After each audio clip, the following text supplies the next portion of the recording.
Sejam muito bem-vindos, bem-vindas ao podcast Atualiza Universo. Eu sou Alessandra Assis, psicóloga, comunicadora, palestrante e idealizadora desse podcast que conversa com você e vai te trazer inúmeros insights, eu tenho certeza. O episódio de hoje faz parte daquele quadro Histórias Reais. Você se identifica? Será que você vai se identificar hoje com a história maravilhosa da Luana Sorrentino? A Luana tem uma história de muitos desafios e muitas superações. E principalmente muitas conquistas e fé. Vem comigo conhecer a Luana Sorrentino. Sócia proprietária da Pata Natural. Aquela lá, você tem pet? Você precisa levar na Pata Natural. Você não tem noção, por conta do Billy, que é o cachorro dela, como que ela faz, e por conta da missão dela, como todos eles e toda a equipe, com mais de 30 funcionários, direto e 100 indiretos, como ela cuida do seu filho, do seu pet. Eu adoro. A minha Mel faz parte da Pata Natural, com certeza. A Pata Natural você vai encontrar no Shopping Tietê, no Jardim França, Zona Norte de São Paulo, e no Shopping Jundiaí. Com vocês, Luana Sorrentino. Olá. Seja muito bem-vinda ao podcast Atualiza Universo, Lu. Tudo bem? Tudo bem, Ale. Obrigada por você ter me convidado. É um prazer estar aqui, um prazer compartilhar, um prazer contar um pouco da minha história para vocês. Que conquista bacana essa, né? Que gostoso. Como é que foi para você ouvir agora, e eu que conheço um pouco aí da sua trajetória, você ouviu a Luana, sócia proprietária dessas 3 lojas, e aí partindo para a 4ª, né? Quando você falou assim, o meu nome, conhece a história Luana Sorrentino, eu tô toda arrepiada. Porque, querendo ou não, vai passando assim na nossa cabeça, né? Vai passando lá de onde a gente começa, lá do início da nossa história para chegar até aqui e poder imaginar para onde a gente vai, né? Então, assim, eu confesso que eu estou bastante emocionada. Sim, porque é uma história realmente que tem muita emoção, né, Lu? É uma história, é uma história de muito aprendizado, né? De muito aprendizado, é uma história de muita superação e, como você falou, uma história de muita fé, né? Eu sou toda baseada em fé. Eu não tenho outra explicação para tudo que me aconteceu. Você é evangélica, né? Eu sou evangélica. Sempre foi a vida toda ou teve algum momento na sua vida que te levou a essa religião? Olha, eu conheci Jesus com 19 anos. Me batizei com 20 anos. Hoje eu tenho 41. Então, eu tenho aí uma caminhada de 21 anos de evangelho. Então, eu conheci Jesus muito cedo, graças a Deus. Graças a Deus. E tenho permanecido nele até agora, graças a Deus. E é a mulher do Provérbio 31? Eu sou a mulher do Provérbio 31, mas eu sou mais daquele que tudo posso naquele que me fortalece, sabe? Eu acho que isso te define. Né? Ouvindo a sua história, eu acho que isso te define muito. Sim, essa é uma coisa que eu trago para o meu coração, né? Quantas vezes eu escutei, não dá, não vai fazer, não vai dar certo, e o Senhor falava comigo, tudo posso naquele que me fortalece. Se Jesus estiver à frente, eu vou em qualquer lugar. Eu creio muito assim. nisso. O não a gente já tem. Eu já tinha não, né? Então, eu precisava acreditar no sim. Não é fácil, mas eu precisava acreditar no sim. E que não era esse que você tinha? Você se refere ao milagre Samuel ou a outra parte da sua vida? Olha, a minha vida foi baseada em vários nãos, né? Eu vim de uma família de comerciantes, né? Assim, os meus pais sempre foram comerciantes, né? Nunca foram empresários, sempre foram comerciantes. Então, eu nasci atrás de um balcão. Então, o sonho do meu pai era ter um filho formado. Eu fui a primeira pessoa da minha família inteira a fazer uma faculdade. Você é formada em? Eu sou formada em Direito. E, então, assim, quando eu via, primeiramente, aquele estudo, né, fazer uma faculdade, era um não. Não tinha como eu fazer uma faculdade. Era uma família muito humilde, né? E era o sonho do meu pai. Então, ele falava assim, o meu sonho é ter um filho formado em... Ele falava, o meu sonho era ter um filho formado em Direito, em advogado. Doutor, né? Eu queria ter uma filha formada em Direito, um advogado. E eu olhava para aquilo ali e eu falava, meu Deus, eu não vou conseguir fazer isso, né? Como que eu vou sair daqui da Zona Leste, porque eu sou da Zona Leste, eu nasci na Zona Leste, e fazer uma faculdade? E aí eu falei, não, eu vou fazer.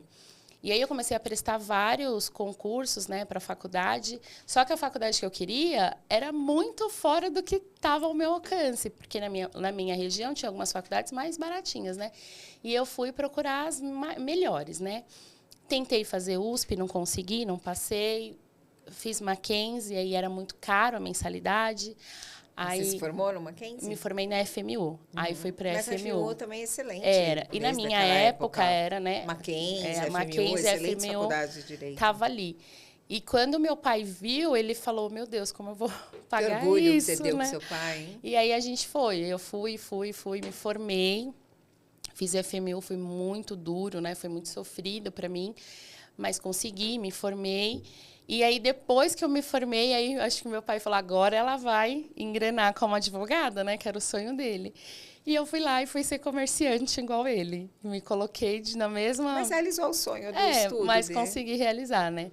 Aí trabalhei com ele muitos anos, né? O meu pai sempre foi tudo. Meu pai foi vidaraceiro, marceneiro, tudo que você imaginar, caminhoneiro. E aí, por fim, meu pai começou a mexer com carro. E aí, ele conseguiu uma lojinha, né, uma loja de carros. E a gente foi. E eu sempre fui trabalhar com ele. Então, era uma mulher no meio de muitos homens. E foi desafiador? Muito. Era mais um não que eu tinha recebido, né? Como uma menina, né? Porque eu era uma menina. Ia se colocar no meio desse monte de homem que hoje já é difícil, mas, né, a porta está mais aberta, mas na minha época era muito mais difícil. Então, como uma menina vai entrar aqui e vai entender do que só homem sabia fazer, do que só homem sabia vender, do que só homem sabia construir, e eu fui. E aí eu comecei a trabalhar com ele, trabalhei com ele muitos anos, 12 anos eu trabalhei com ele, e aí eu me aprofundei nesse ramo de venda de veículo, fui ser correspondente bancária, continuei trabalhando com ele, fiquei com ele durante 12 anos. Nesse período de trabalhando com ele, eu tive o meu primeiro relacionamento, né? E nesse primeiro relacionamento eu me casei muito cedo também. Então, Você tinha quantos anos? Quando eu me casei eu tinha 20, né, no meu primeiro relacionamento. E aí foi mais um não, porque era aquele conflito, uma pessoa muito nova, casada, no meio de um ramo que não era dela, né? Que não era para mulher aquilo ali, e tinha acabado de casar.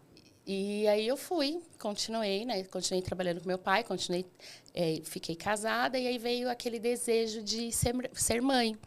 Porque eu estava inserida ali naquele meio, mas eu queria ser mãe, era o meu sonho ser mãe, né? E aquilo ali começou a ser latente dentro de mim. Então, na minha religião, né, na minha fé, a gente acredita muito que o Senhor ele fala através de outras pessoas, né? E ali, dentro da minha fé, eu recebi uma profecia dizendo que eu seria mãe. E que eu seria mãe de um varão, que a gente fala que é um menino, que eu seria mãe de um menino. Eu recebi aquilo, coloquei dentro do meu coração, falei... Como verdade absoluta. Falei, é isso, né? Vou ser mãe. O Senhor me prometeu, eu vou ser mãe. Continuei trabalhando com meu pai, casada, veio a minha primeira gestação, eu perdi. Perdi, já fiquei meio assim, né? Queria muito, perdi, mas enfim, continuei. No início da gestação? No início. Aí fui nos médicos, os médicos, olha, é super normal, perdeu a primeira vez, tem um aborto espontâneo, é muito normal. Ok. Passou mais um tempo, veio a segunda gestação. Falei, agora vai, eu vou ser mãe e tal. E aí veio outra perca. Quando veio outra perca, eu já fiquei mais abalada. E aí eu continuei, e aí aquilo ali já foi se tornando um desejo mais... E de quanto em quanto tempo essas perdas? Olha, Lê, era mais ou menos um ano e pouco, sabe? Não foram seguidas. Gerou muita ansiedade? Ou a fé era maior? Não, gerou muita ansiedade. Depressão, muita. não? No final da quarta gestação que eu perdi, Foram sim. 4? Foram 4 gestações. Quando foi na segunda gestação, eu descobri que eu tinha endometriose. E aí era uma coisa muito nova também, né? Era uma doença assim que não se ouvia falar. Então, eu comecei a procurar vários especialistas. E aí eu descobri um especialista, o doutor Edivaldo Calvocante, um beijo para ele. E aí ele descobriu o que era e aí a gente iniciou um tratamento. Tratamento com cirurgias, remédios, tal. Veio a minha terceira gestação. Quando veio a terceira gestação, eu falei, agora vai, porque eu tô me tratando, eu descobri o que eu tenho, eu fiz cirurgia, agora vai, agora vai. Não foi. Perdi mais uma vez. Aí o doutor Edivaldo Cavalcante, não vamos desistir, vamos continuar, é muito difícil, mas a gente vamos tentar mais uma vez, tal. Fiz mais cirurgia, mais tratamento, mais limpeza, mais isso, mais aquilo, focos em vários lugares. Veio a quarta gestação. Quando veio a quarta gestação, eu tinha certeza que ia acontecer. E aí foi muito tumultuado, porque aí eu estava num relacionamento que já não estava mais tão bom. Estressou muito o relacionamento? Estressou muito o relacionamento, essa busca, né? Porque era uma busca que era minha, né? Ele queria, mas não era a busca dele, era a minha busca. Eu precisava daquilo, né? E eu comecei a viver em função disso. Mas eu também tinha a minha carreira, que eu não queria abrir mão, eu não queria deixar de trabalhar para poder fazer um tratamento, não queria deixar de estudar, porque no meio disso tudo eu estava me formando, eu me formei, fiz concurso, fiz vários outros cursos, fiz Damásio de Jesus, que era muito puxado, né? Uma escola de direito muito puxada. Boa, muito boa. E eu não queria abrir mão de nada, eu queria tudo, mas não queria abrir mão de nada. E eu continuei. Aí, quando veio a quarta perda, que aí quando foi assim, que aí sim eu não tinha mais forças, aí eu sucumbi. E aí, na quarta perda foi muito duro, porque aí os médicos disseram, olha, agora não tem muito mais o que se fazer, porque o foco se espalhou muito, então a gente vai fazer cirurgias, né? Mas a gente vai ter que retirar aqui um pedaço, vamos ter que retirar uma parte do intestino, vamos retirar uma que está alojada no intestino grosso, né? E vamos abrir também, vamos ter que tirar um ovário, uma trompa e limpar o útero e talvez tirar uma parte do útero porque está bem alojado. E isso para mim foi devastador, porque aí foram vários nãos. O seu sonho e aquilo que você tinha escutado como propósito, que ia ser mãe de um varão. Isso. E eu ficava me questionando, como se Deus me prometeu, e eu passei, por que eu passei por tudo isso? Né? O que está acontecendo? E aí é quando eu tive um abalo muito grande, né? E aí eu entrei, sim, aí eu entrei. Naquela época, não na minha época, mas naquela época, a depressão, ela não era tão, assim, falada. E ela não era bem vista. Então, se uma mulher dissesse que tinha depressão, ela era louca, ela era não sei o quê. Ai, porque tem que isso, porque tem aquilo. Tá fazendo corpo mole. Sim, né? Ai, as pessoas não entendiam como doença. Sim, então era aquilo. Tem depressão porque tem o pai para ajudar. Tem depressão porque tem o marido. Tem aquela frase horrível, né? Tá com depressão, vai lavar uma louça que passa. Isso, era isso que a gente ouvia, né? Então, péssimo. Assim, eu nunca fui tratada, né? Eu fui tratada por Jesus, eu fui tratada por Cristo.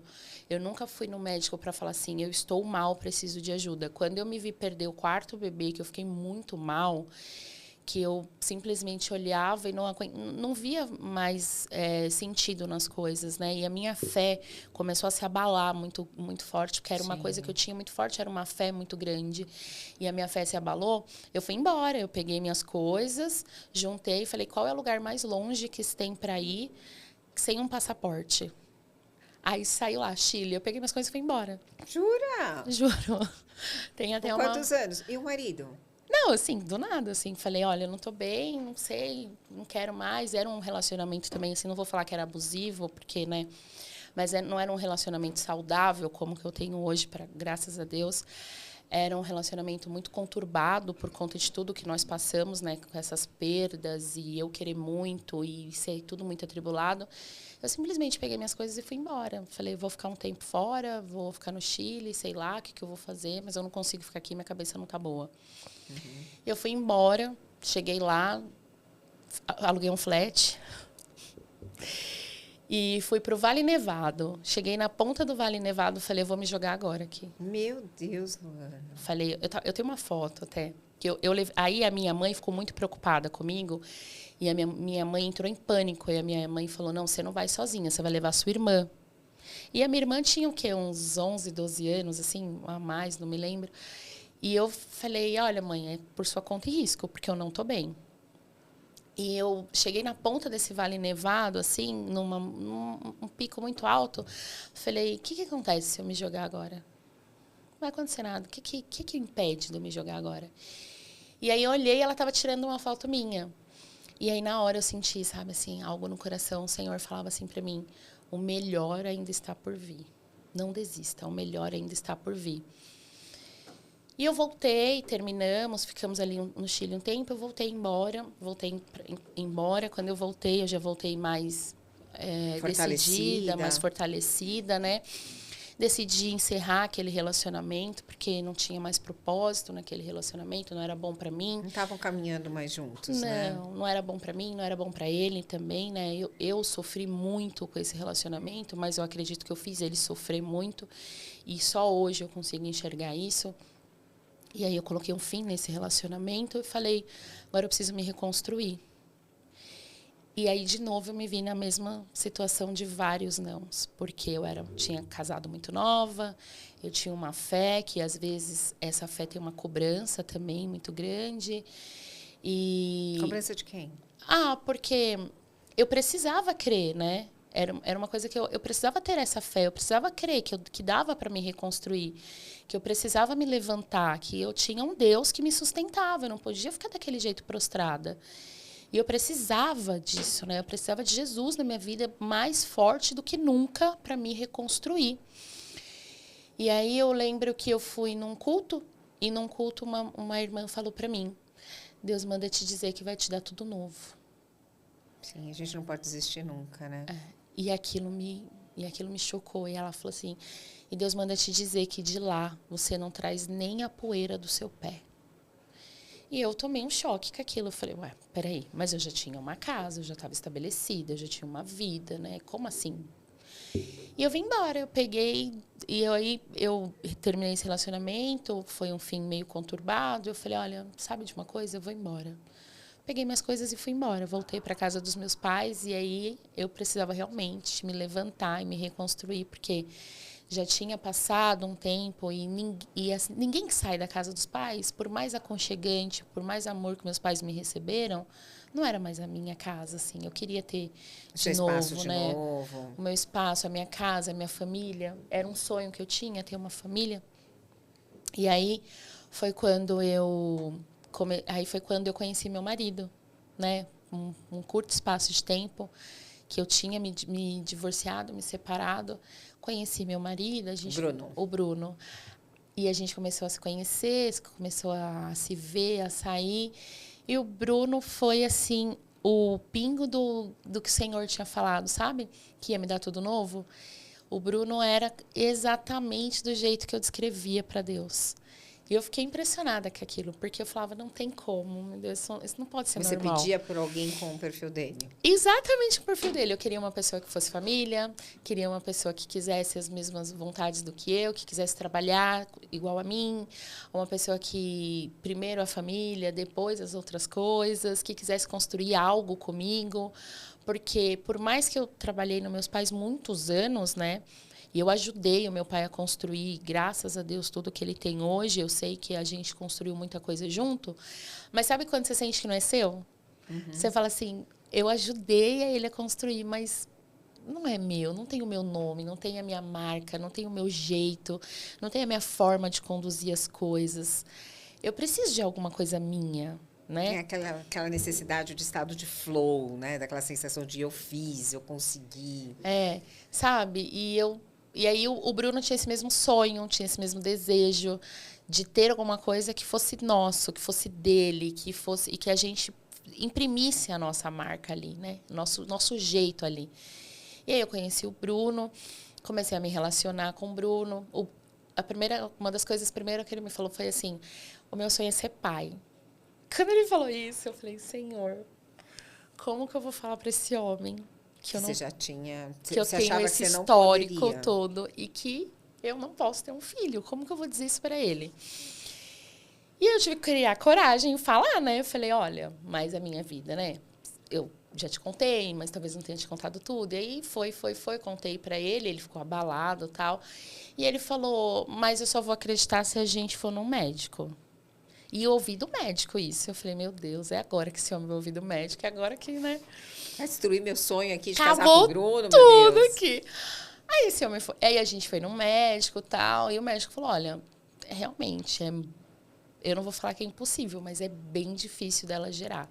E assim, Pra Deus nada é impossível, né? não tem. Aí ele falou pro Bruno, olha, e até inseminação para ela também é difícil, porque ela não tem espaço.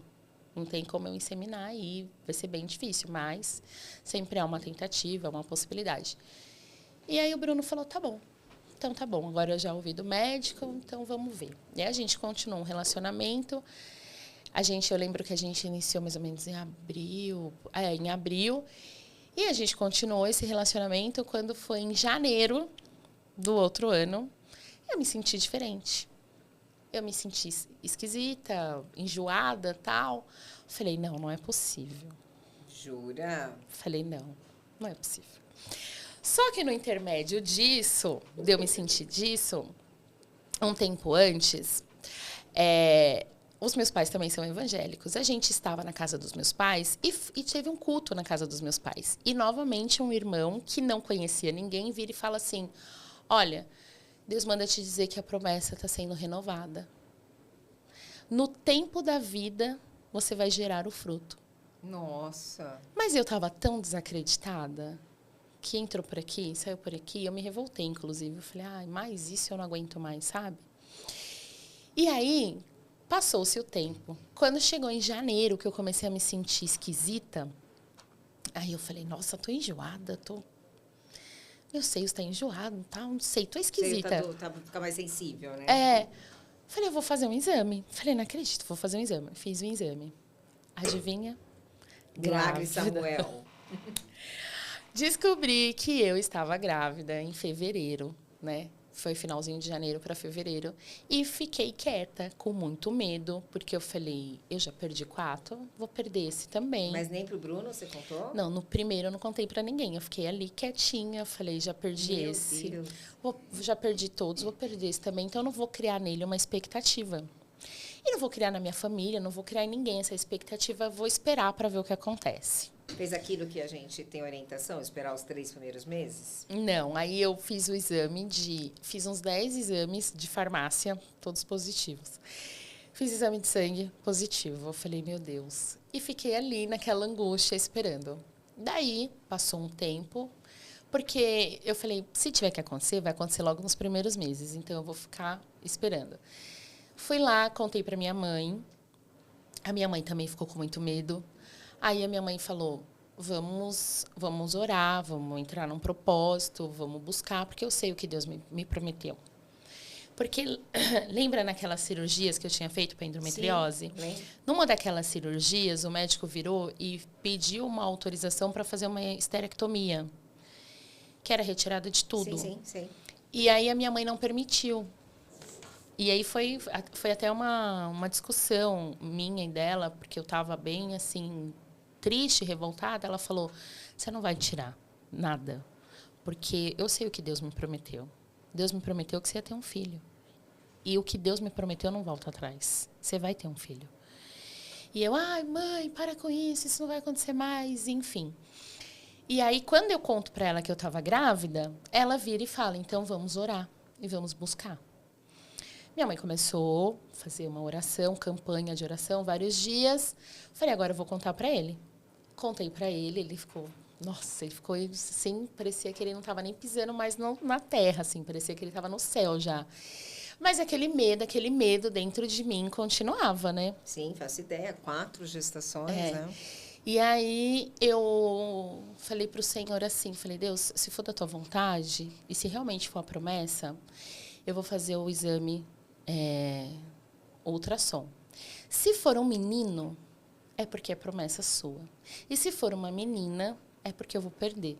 Ai, meu Deus, Luana. Porque era muito duro, eu precisava saber, sabe? E eu precisava que o Senhor me falasse, porque eu não aguentava mais sofrer, eu não aguentava mais. E recomeçar essa história para mim... Mas isso, se fosse uma menina... Mas não era. E o Senhor sabia. E aí, quando eu cheguei para fazer a ultrassom, eu cheguei desse jeito, assim, desesperada. O coração aqui, ó, já chorando.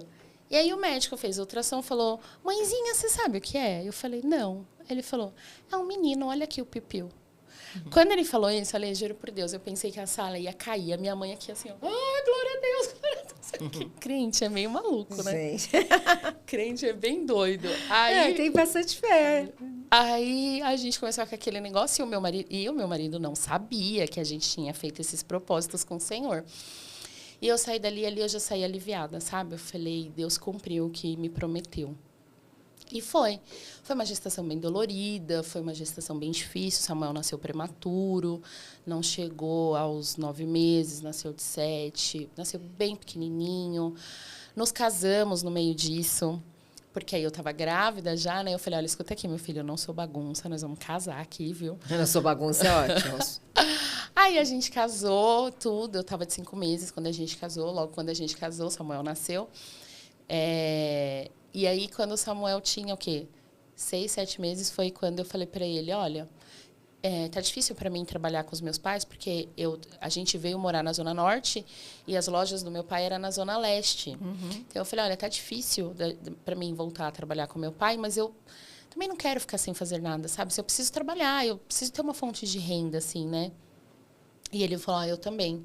E a gente já tinha essa ideia no coração, sabe? De ter algo junto. E aí foi quando o Pata Natural nasceu. Nasceu minha segunda criança. Que delícia, nasceu né? meu primeiro milagre, que foi o Samuel. E aí depois, com 6, 7 meses que o Samuel tinha nascido, nasceu meu segundo milagre, que foi o Pata Natural. E quais são os desafios de uma empreendedora nesse mundo pet? Porque tem tantas lojas de pet, né? Quais são os diferenciais do Pata Natural? É muito desafiador. O Pata Natural, ele nasceu com esse propósito de ser diferente. Uhum. Porque eu tenho o Billy, né?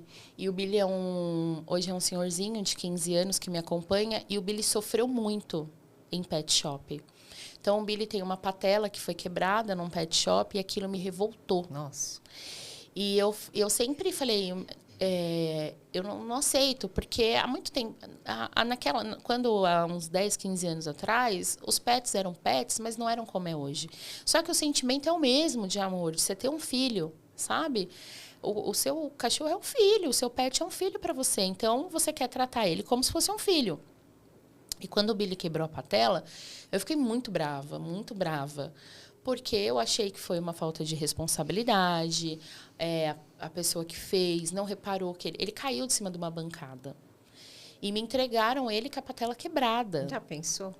E eu só percebi porque ele é tão quietinho, e ele ficou amuado. E ele vinha para cima de mim pedindo socorro. Quando eu coloquei o Billy de pé, a pata dele caiu. Meu Deus. E eu entrei em desespero. E aí eu tive que levar o Billy para um hospital veterinário.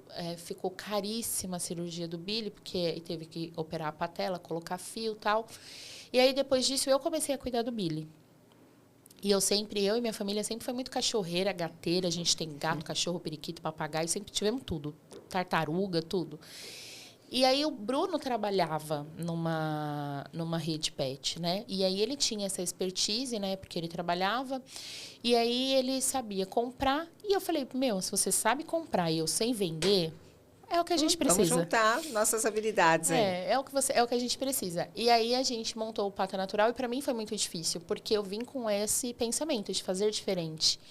E eu queria fazer diferente em tudo, desde o tratamento, da hora que o pet chega até a hora que o pet sai e tudo que o pet utiliza. Porque eu comecei a levar o Billy em grandes redes, né? Quando eu chegava lá, ninguém sabia quem era o Billy. O Billy era um número, uma ficha que colocavam na parede. E eu queria morrer com aquilo. Porque eu queria falar, olha, meu cachorro não pode isso, meu cachorro não pode aquilo, meu cachorro tem problema, ele tem uma patela quebrada, ele tem alergia à tosa, se você passar a máquina nele, ele vai se coçar. Eu queria que as pessoas soubessem que o Billy era meu filho e que eu queria que ele fosse tratado assim. Então, isso foi uma das ideias. Eu disse, olha, eu não quero assim nada grande, nada como as grandes redes. Eu quero uma loja pequena, aonde a gente consiga falar com o tutor para entender quem é o pet dele. Porque o pet dele não pode ser um nome, não pode ser um número, não pode ser uma gaiola. O pet dele é o filho dele. Então, eu quero isso. E aí, a gente começou a trazer muito produto saudável, muito produto natural, muito produto para alergia, porque o Billy tinha uma alergia horrível. E aí a gente começou a vir com essa linha saudável, natural, hipoalergênica, feita à base de extratos naturais, sabe? E eu comecei a fazer uma coisa que nenhum pet shop fazia. Eu comecei a treinar os colaboradores. E desde muito pequeno, uma pessoa eu treinava, 2 pessoas eu treinava, 3 pessoas eu treinava. E o treinamento que eu sabia, eu falava, olha, ele não é a Belinha da fulana, ele é a Belinha, a mãe da Belinha é fulana, a família da Belinha é fulano. Ela é a Belinha, o amor de alguém. Então, quando a Belinha chega aqui, a Belinha precisa ser recepcionada como a Belinha. A Belinha é o amor de alguém. É. Então, e aí foi. E aí a gente começou nisso, e as pessoas se assustavam, porque quando chegava lá, eu recepcionava e eu treinava o pessoal para falar, tá, mas me fala sobre ela, me fala sobre o seu pet. Aí as pessoas, como assim sobre o meu pet? Não, me fala sobre ele, o que ele precisa. Né? Quais são as características dele? Ah, então, sabia que ele tem... Ah, é verdade, ele tem alergia. Nossa, é verdade, ele não pode isso, ele não pode aquilo. Então, isso é muito importante, porque eu preciso saber o que o seu pet tem. E aí a gente foi voltando, fazendo a linha de volta, porque as grandes redes tinham explodido com aquelas lojas megas, né? Sim. E perdeu toda a pessoalidade. E aí a gente fez a linha inversa. Não. Aí a gente começou a tratar o inverso. Não. Eu vou atender menos pessoas, mas vou atender com qualidade. Ah, esse diferencial é lindo, super importante. Eu sou vó de pet agora, né? Eu sou mãe da minha Mel e eu sou vó do Juca, um golden lindo. Ai, meu Deus. Gente, e é engraçado isso, né? Porque eles parecem humanos mesmo ali, né? É uma Gente, alma é um ali dentro. amor, né? Meu Deus do céu, eu fico desesperada para ver meu neto. E eles entendem a gente fala, eles entendem. Assim, E você é gateira, gato também entende. Gato, gente. cachorro, Todo mundo fala de periquito, cachorro, papagaio. que é o melhor amigo do homem. Eu vou te dizer, minha gata entende tudo. Se está doente, ela chega perto. Mas o gato, ele entende tudo, mas eu adoro o gato, porque ele tem uma personalidade única, né? Enquanto o cachorro tá lá, o gato lá. O olhar é ótimo. Por que você está fazendo isso, cachorro? Por quê? Ele está julgando a vida de alguém. O gato sempre julga a vida de alguém. Sim. Eu tenho 2 gatos, o Ave e o Mingau. E o mesmo tratamento para gato é o mesmo tratamento para cachorro. Assim, para gato, a gente tem até um diferencial a mais. Qual São é? dias na semana que a gente separa para uma agenda de só gato. para a higiene do gato, assim, porque senão eles ficam muito agitados, O gato né? se estressa muito com o cachorro. Então, às vezes, as pessoas querem morrer, porque... Em todas as 3 unidades tem isso? Todas as unidades. Fala assim, eu quero dar banho no meu gato no sábado. Se eu tô com uma agenda no sábado lotada, o meu colaborador fala assim, não dou banho hoje. Como não dá banho hoje? Tem que dar, precisa dar banho hoje. Não dou. Porque o seu gato vai se estressar lá dentro. Quando o seu gato entrar lá dentro, que ele vê um monte de cachorro latindo, barulho, máquina, ele vai se estressar. Olha quantos diferenciais do pata natural, hein, gente? E aí os clientes querem, né, ficam assim, ai, nossa, mas eu precisava. Não, mas hoje não. Porque a gente costuma falar assim, ó, é seu filho, certo?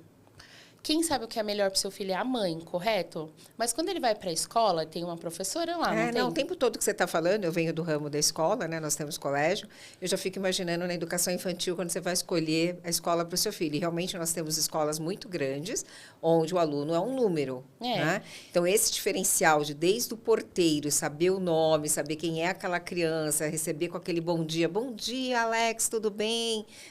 Cumprimentar a mãe do Alex pelo nome, tudo mais. É um diferencial tremendo. E a gente tenta bater sempre nisso, sabe?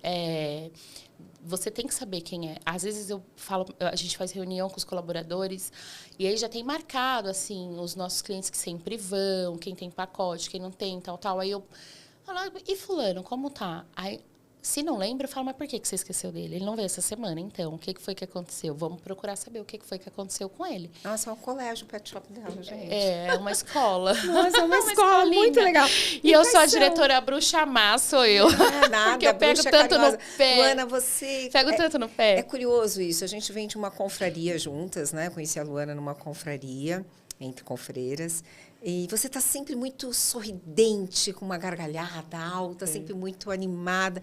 Não dava para imaginar tanta história aí, né? De superação, de sabores, né? Que você passou.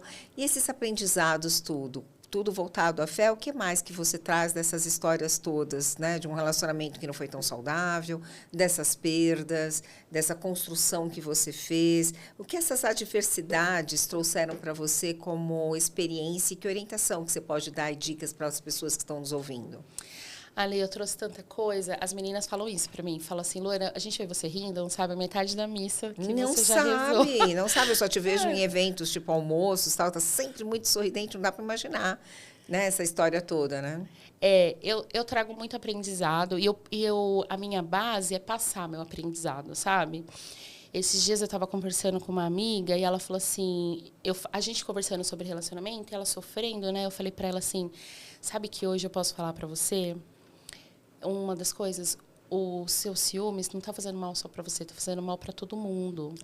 E ela falou, mas como que você conseguiu atingir isso, né? Essa maturidade nesse relacionamento? Porque se eu falar para você hoje que eu não tenho ciúmes do meu marido, eu estou mentindo, eu tenho. Mas eu não consigo ser o que eu era antes, porque aquilo me transformou. Você era muito ciumenta? Eu era muito chata, né? Muito chata. Ai, ciúmes é chato, Chato. Né? Você aprisiona a pessoa, você é chata, você fica ligando. Onde você tá? O que você fez? Para onde você vai? Com quem você não vai? É chato isso, né? Ninguém quer se sentir preso. E essa maturidade eu só trouxe com a vivência. Então, assim, eu sempre passo isso, sabe? Olha, eu já passei pelo que você está passando. Eu já passei por essa fase de começar a empreender. Não se distraia, não se vislumbre com seus números, com as suas coisas, não se vislumbre, porque não é fácil. O empreendedorismo, ele tem alto e tem baixo. Eu já passei pelo baixo. Na pandemia deve ter sido, foi ou não? horrível. Na pandemia, foi a minha maior lição da vida, assim. Por quê? Porque na pandemia, nós tínhamos uma loja no Santana Park que nós tínhamos acabado de inaugurar. Inauguramos dia 20 de março, fechamos dia 20 de março. Então, inauguramos de manhã e fechamos à tarde. Eu fiquei confusa na hora. Você também ficou, Alex? Eu falei, peraí, eu perdi alguma coisa. Inaugurei Você inaugurou de manhã e fechou... às 10 e fechei às 5 horas da tarde, quando veio o Mentira. decreto que tudo tinha que fechar. E ali eu tinha contratado... Chocada. Eu tinha contratado equipe, eu tinha estocado uma loja, eu tinha feito reforma, eu tinha gastado tudo que eu tinha, tudo que eu não tinha. E aí o governo falou, fecha. E a minha loja era dentro de um shopping. Como que eu não fecho? Tinha que fechar. Ah, mas pet shop pode ficar aberto? Pode. Mas quem vai lá se o shopping está fechado? E aí, quando veio aquele boom, eu me desesperei. Eu falei, e agora? Aí, vamos entrar no programa do governo. Não podia, porque a loja tinha acabado de abrir. Gente. Não podia colocar os funcionários no programa do governo, porque tinha acabado de contratar. E aí, a gente ficou 2 anos entre abre e fecha, abre e fecha, abre e fecha. E foi o meu maior desafio, porque eu sempre tentava assim, não, vai dar certo, eu vou conseguir, a gente vai conseguir, vamos tentar mais um pouco, vamos tentar. Até que chegou uma vez que eu tive uma reunião e as pessoas falaram assim para mim nessa reunião, você já olhou para os seus números? E eu falei, não. E eu levava aquilo ali, aquele empreendedorismo, com muito amor, sabe? Não, eu preciso fazer dar certo, eu preciso fazer dar certo. Mas eu nunca tinha visto a realidade crua. Você já olhou para os seus números? E eu falei, não. Eu falei, então, você precisa olhar para os seus números. Quando eu olhei para os meus números... Para ver se valia a pena tudo aquilo. Quando eu olhei para os meus números, eu falei, o que eu estou fazendo? E ali eu comecei a realmente deixar de ser uma empreendedora para ser uma empresária. Entendeu? Eu comecei a ver realmente o que dava lucro, o que dava prejuízo, onde eu precisava mexer, o que eu precisava abrir, o que eu precisava fechar, o que eu tinha que comprar, o que eu não tinha mais que comprar. E agir mais com a razão, não com a emoção. Agir mais com a razão, porque nesse meio do caminho eu fui desafiada, eu fui desafiada várias vezes, foi tudo colocado à prova.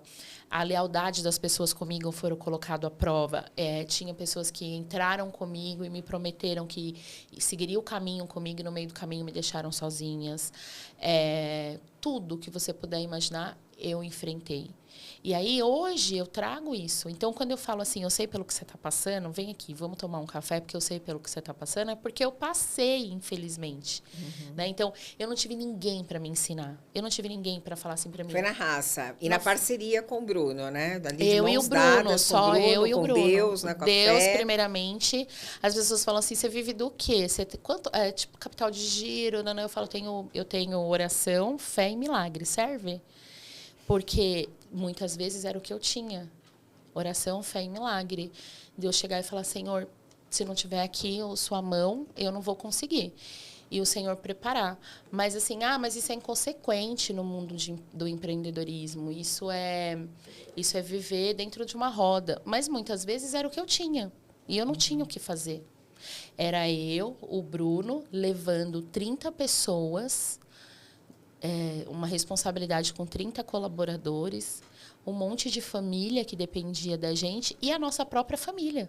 Sim. Que dependia da gente. Eu e ele dependia daquilo. Eu não tinha outra opção, entendeu? Então, eu tive que aprender caindo. Eu tive que aprender quebrando a cara, eu tive que aprender... Muitas vezes as pessoas falavam, você precisa delegar, e eu não queria delegar. E aí eu tive que aprender que o custo de você fazer o que você não sabe fazer é muito mais alto do que você delegar para alguém que sabe. Mas isso aí eu só aprendi quebrando e sabendo e olhando para onde eu estava errada. Deixando de ser tão controladora, né? Sim. Hoje a gente vê 1 milhão de mentorias, né? Pá. Eu fico pensando assim, será que essas pessoas já passaram por isso que elas estão ensinando? Será que elas sabem o que é chegar no dia 30 e os impostos lá na porta batendo? Será que essas pessoas sabem o que é chegar no 5º dia útil? 13º e você não tem pra pagar. E 30 funcionários aqui, ó, esperando. Uma vez eu ouvi a Carla Sarni falando, né?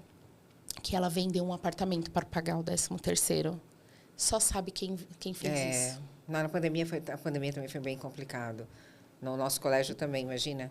200 funcionários. Todo mundo em casa, né? E você honrar, né? Tudo isso. E você honrar. Porque você fala assim, como que eu vou mandar esse povo embora? Esse povo depende de mim. O que eu vou fazer agora? E aí... Tempos desafiadores, né, que passamos. Demais. Mas que bacana, olha aí quanta reviravolta na sua vida, né? Meu Deus do céu. E como que você define felicidade? Conta pra gente. Felicidade, hoje eu defino felicidade como uma vida plena com Deus, sabe? Você ter a plenitude de você saber que Deus está ali com você, que o Senhor está cuidando e que você tem paz. Mas você tem paz porque você tem dinheiro? Não. Você tem paz porque você tem paz. A Bíblia diz que a paz que excede todo ensinamento. E assim, você tem paz porque você tem aquela paz, né? Tá acontecendo aqui, ó, 1 milhão de coisas ao seu redor, o circo tá pegando fogo, tem gente te ligando, os funcionários não sei o quê. E você aqui, eu tenho paz. A paz é a fé, né? Eu vou chegar na minha casa e eu vou ter a minha família, eu vou ter a minha estabilidade, eu vou ter a minha paz. E isso, para mim, me traz felicidade, sabe? É eu ter essa paz, essa estabilidade, assim. Não é estabilidade financeira.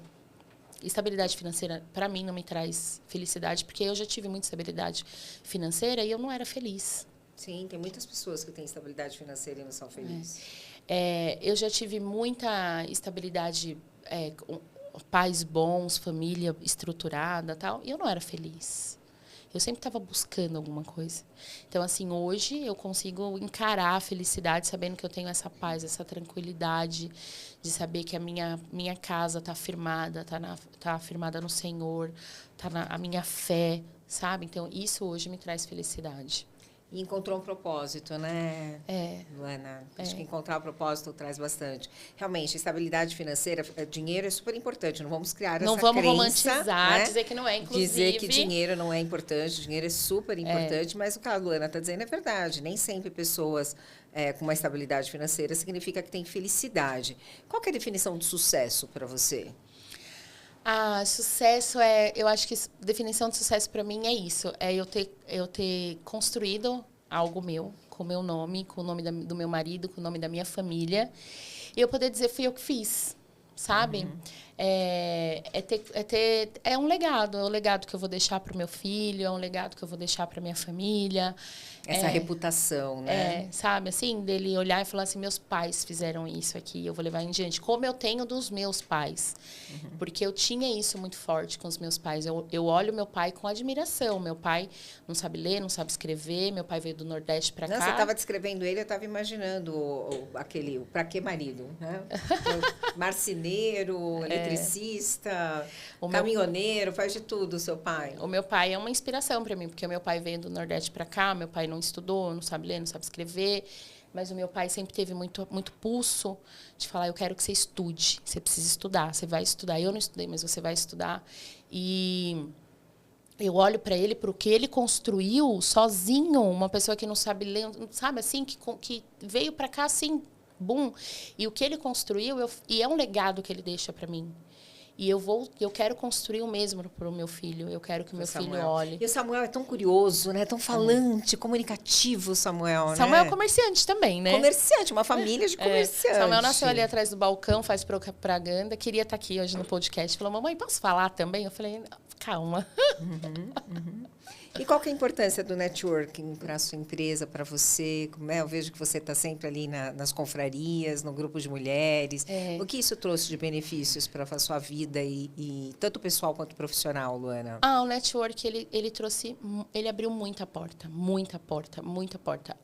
A confraria, né, o Entre Confreiras, ele trouxe para mim a porta aberta de muitas coisas. Eu cheguei na Zona Norte sem saber o que eu estava fazendo ali. Não era o meu lugar, não era o meu bairro. E quando eu entrei, a Cíntia, né, saiu abrindo portas para mim. O network foi abrindo porta para mim.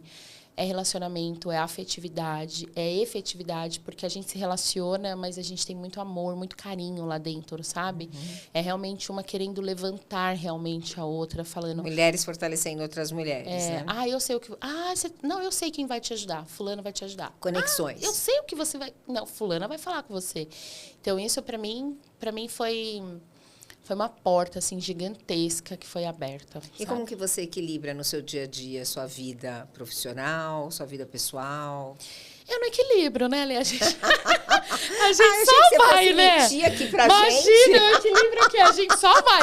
Eu acordo de manhã, o telefone, papai, calma aí, Samuel, peraí, vai pro banho, agora é hora da escola. Eu achei que você fosse mentir aqui pra gente, mentir contar uma historinha, equilíbrio, acordo 5 horas da manhã. Não acordo, olha, eu equilibro assim, Deus, vai na frente que eu vou atrás. Aí o telefone toca, eu vou ali resolvendo, o Samuel, eu vai pra escola, põe pra tomar banho, faz comida, não sei o quê. Você tá falando disso, é engraçado, mas meu marido me mostrou ontem, tá aparecendo muito essa questão da mulher do Provérbio 31, né, nas redes sociais. Muito, né? Essa parte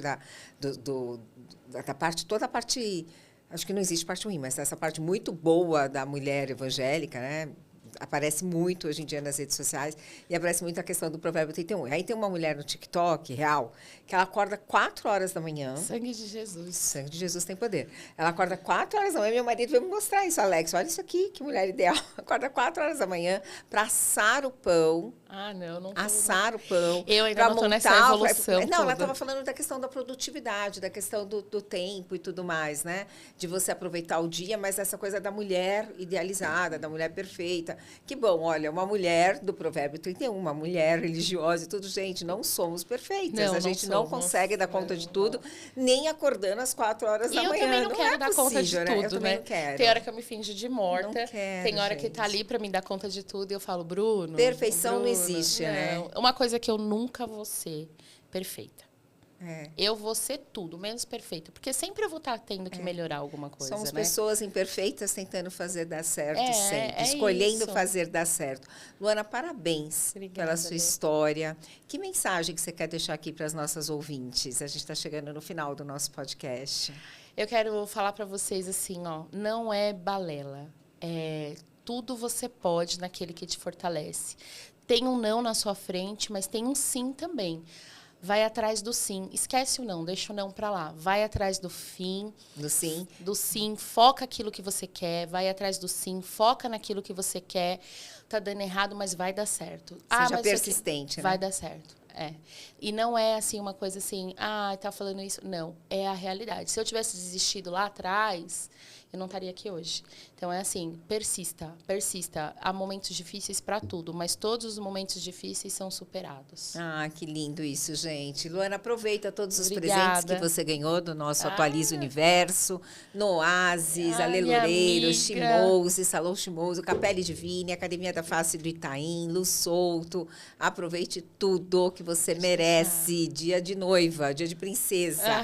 Vamos atualizar o universo para muito mais sucesso para você na sua vida. Obrigada, Lê. E no Pata Natural. Atualiza o Universo.